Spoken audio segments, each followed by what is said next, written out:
You are now listening to the smooth sensations and high vibrations of Alex, host of the best relationship channel on YouTube. Alex, drop them gems on us. You got a big bag, let me show me where your friends at, we can flip that. Let me put you on the game. Let me put you on the game. Let me put you on the game. I'll show you where the red at, where the blue at. Show you where they flip that, where they bitch at. Let me put you on the game. Let me put you on the game. Let me put you on the game. Let me put you on the game right now.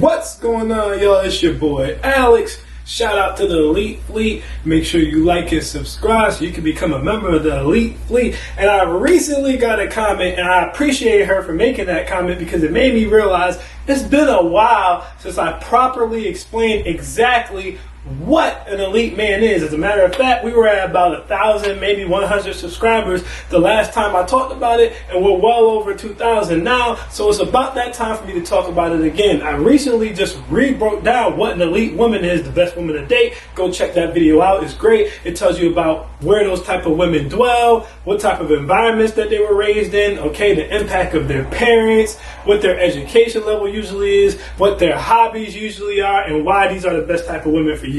So I have recently did a refresher of that video that you should check out, but this one is about the men. And ladies, if you're watching this, you can get something out of this too, because these are the type of men that you should be checking for, okay? Now, often when I say an elite man, people get it confused with Kevin Samuels' high value men.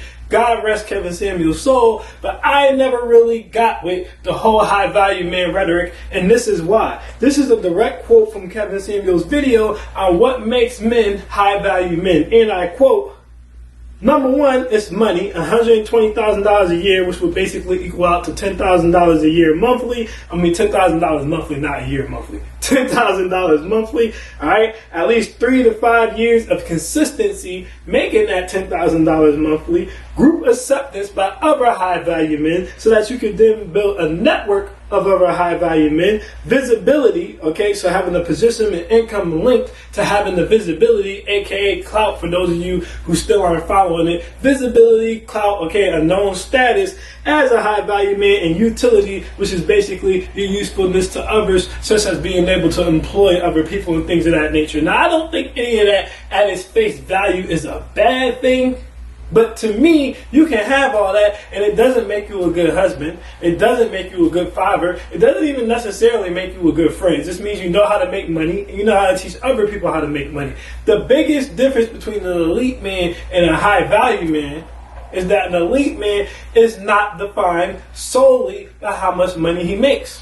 Alright, now we'll start with the money, but then we're going to get into other things, because coming off of talking about the high value man, we're just going to go straight back into the money. Alright, to be qualified as an elite man, at bare minimum, you have to be able to take care of yourself, which I set that threshold at least $50,000. In my opinion, if you cannot generate yourself $50,000 a year, leave women alone. I would even honestly say leave the video games alone, leave the drugs alone if you're smoking the weed or anything like that, and focus on figuring out why you aren't making $50,000 a year, all right? Get yourself educated or get a trade, get on your purpose, work 2 jobs, do whatever you got to do to do that, because if you can't do that, that means you can't take care of yourself. The bare minimum to be able to take care of yourself comfortably, all right, excluding places like DC or New York or Los Angeles, California, anything like that, is at least $50,000, all right? So if you don't have at least that, you're not in the qualification to be an elite man. Now, I often tell men that they should be aiming for about $75,000 or more before they're looking to get into a relationship. All right, but that's for a relationship.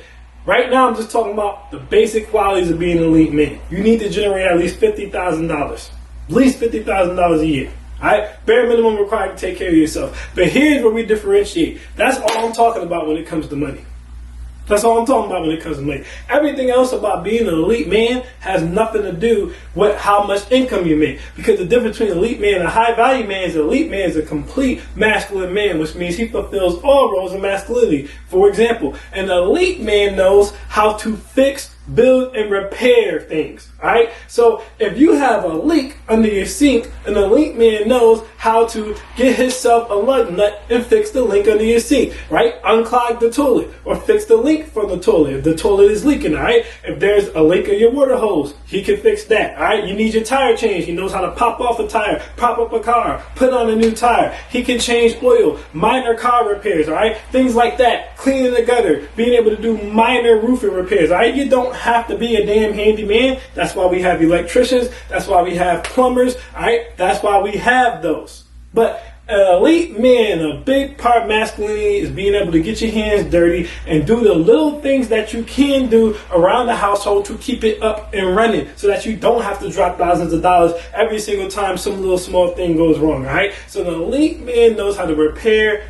fix, and build things. It's a huge part of his masculinity, alright? An elite man is also trained in combat.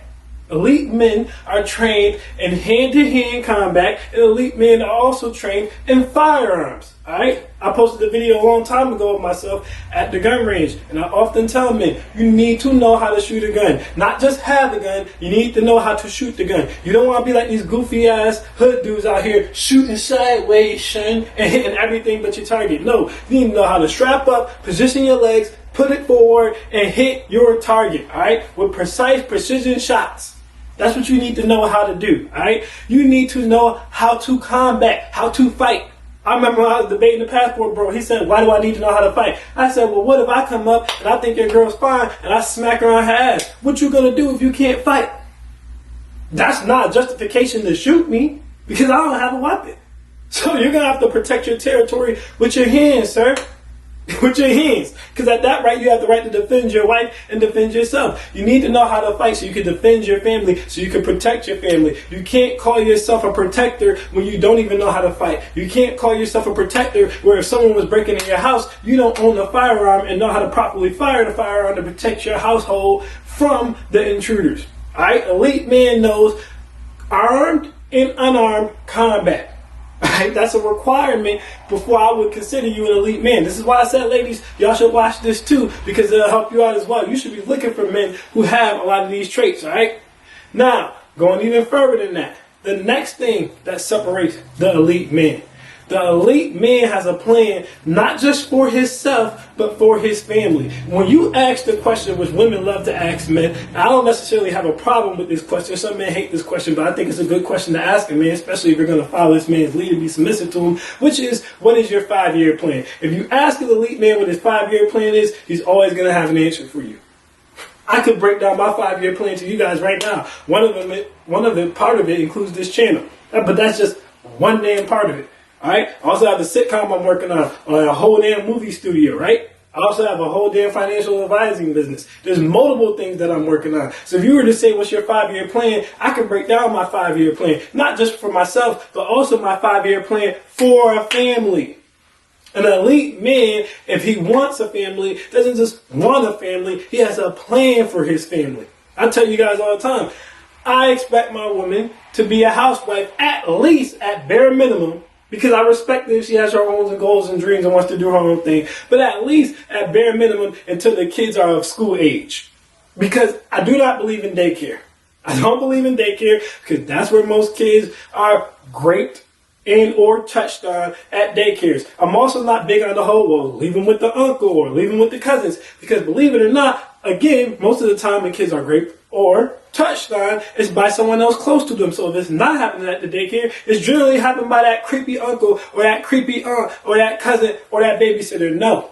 Part of my plan, and I've already built towards it, is to be able to have my woman to sit down, have kids in succession, so that she can stay home with them until they're old enough to talk, old enough to articulate themselves and understand right from wrong. At that point, if she wants to go back to work, she can, but I will also be having that woman work on building a business the entire time she's out taking care of the kids.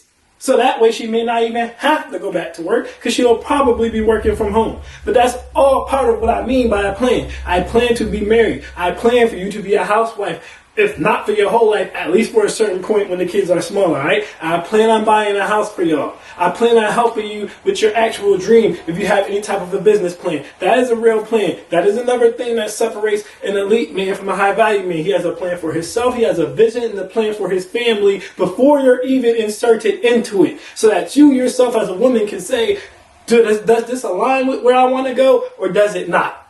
But there's nothing to be misconstrued. There's nothing to not be understood. An elite man is also balanced.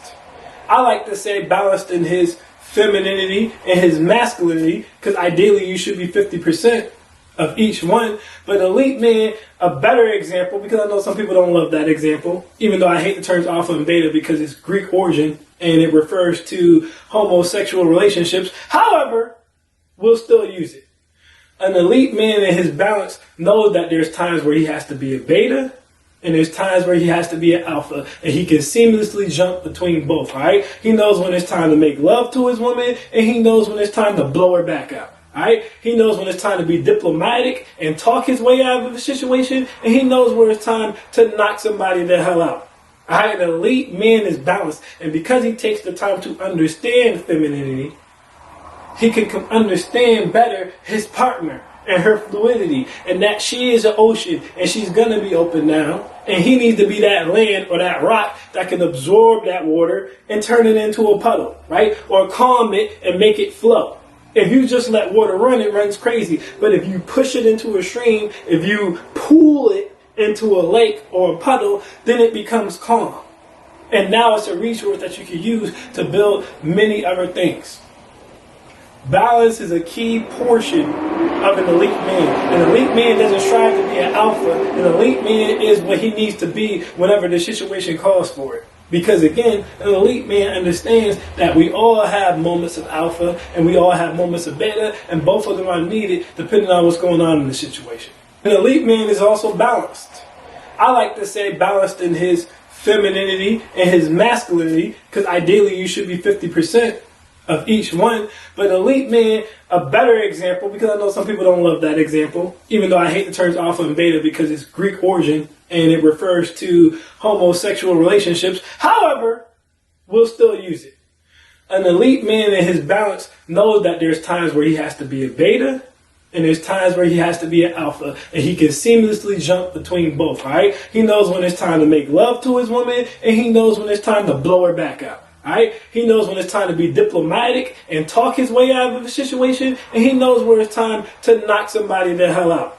All right? An elite man is balanced, and because he takes the time to understand femininity, he can understand better his partner and her fluidity, and that she is an ocean and she's gonna be open now, and he needs to be that land or that rock that can absorb that water and turn it into a puddle, right? Or calm it and make it flow. If you just let water run, it runs crazy. But if you push it into a stream, if you pool it into a lake or a puddle, then it becomes calm. And now it's a resource that you can use to build many other things. Balance is a key portion of an elite man. An elite man doesn't strive to be an alpha. An elite man is what he needs to be whenever the situation calls for it. Because again, an elite man understands that we all have moments of alpha and we all have moments of beta, and both of them are needed depending on what's going on in the situation.